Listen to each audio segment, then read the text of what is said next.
Ammo is crazy expensive and hard to find, and dry fire is life.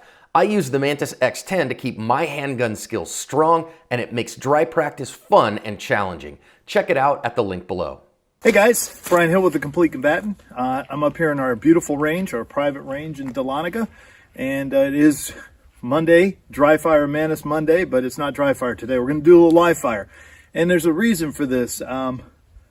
Whenever you find argument and there's a great deal of divergence in the argument that one side or the other is better, what that usually means is there's a bit of latitude in the technique. What we're going to talk about is one-handed shooting today, but not the shooting itself, the stance that goes with it. Whether your dominant side foot should be in front or whether you should keep your normal fighting stance, which one's going to be better. A lot of people just choose it because their favorite instructor said it was the way to do it, or they like one better than the other. But I'm not really sure. I have some pretty strong feelings about it as a strength and conditioning coach, but I want to put it on the Mantis because we have the recoil meter and we can measure which one handles recoil better. Several things we want to do in one-handed shooting. We want to handle the recoil as well, having the dot, especially if you're shooting RDS, track straight back down.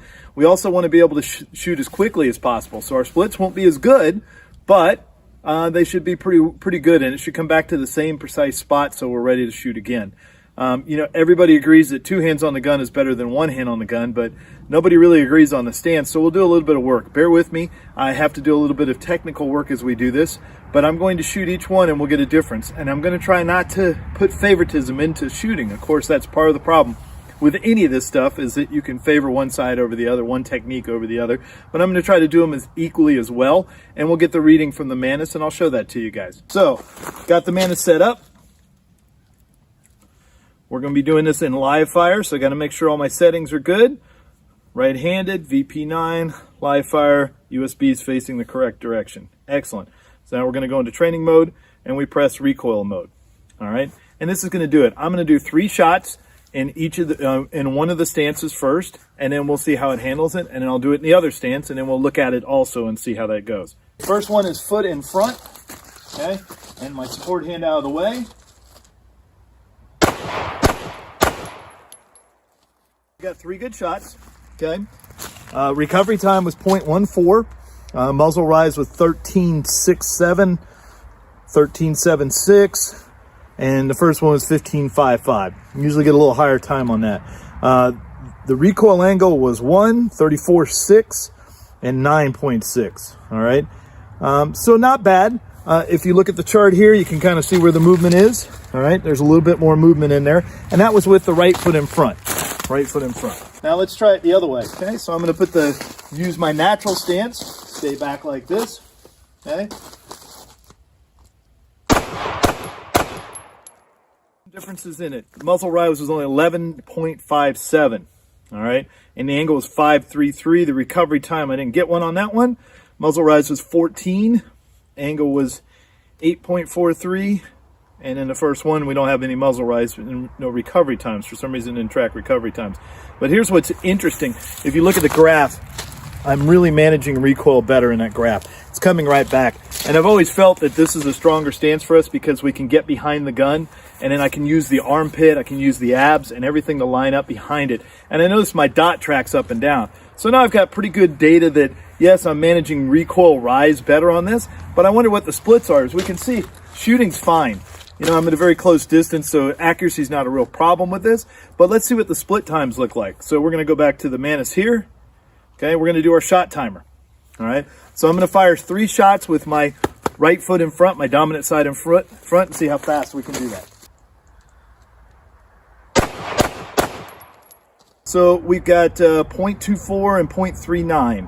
All right, so about a 0.3 split is what it worked out to be, and that was with my right foot in front.